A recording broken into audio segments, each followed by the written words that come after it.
General Quang, from 1965 to 75, was the commander of Military Region 4, which was in the central area and southern area of North Vietnam.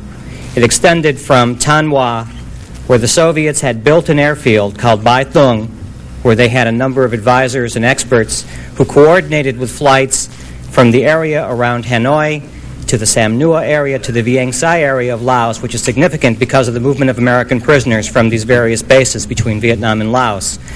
More importantly, Military Region 4 also had the area of operations that included the Ho Chi Minh Trail area of Laos, where more than 70% of our prisoners were captured, and for others that were moved up from South Vietnam were transported.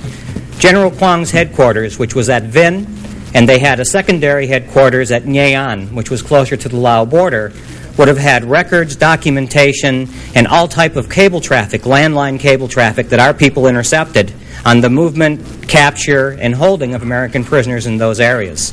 And for him to say that he had no relation, no knowledge, is a complete fabrication on his part. Number two, General Quang, from the early 60s on through into the 70s, was a member of the Central Military Party Committee, which was kind of like our National Security Council. He was involved in making war, making policy, and a big part of that, especially in negotiations, was American prisoners. Number three, I know the press is not very interested, but this is critical.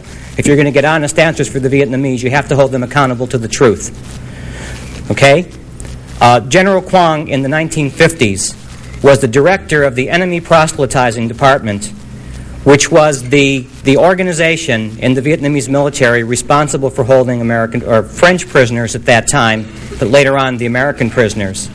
After the French War, they held on to French prisoners after they reportedly were all released.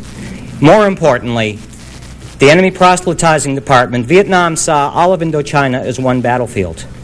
So the prisoners they captured in Laos were included in the number along with the prisoners captured in North Vietnam and South Vietnam and Cambodia.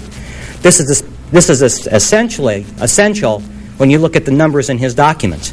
Because is he only talking about prisoners in North Vietnam, or is he also talking about the 500-some-odd prisoners that our own diplomats before the Senate committee said were under the control of the North Vietnamese or under the Pathet Lao with North Vietnamese advisors? And this is critical in understanding that they have not been honest. Now, let's add one more point. When General Vesey came back from Vietnam asking, would General Quang lie to me? And he held up a blue book and said that every American prisoner released from Vietnam, name was signed into this blue book. Right? It was a dog-eared old document that the North Vietnamese just happened to find. There are two prisoners here who were released in 1973 from Vietnam, Michael Benj and Orson Swindle, who did not sign that blue book and whose names were not in that blue book. That proved absolutely nothing.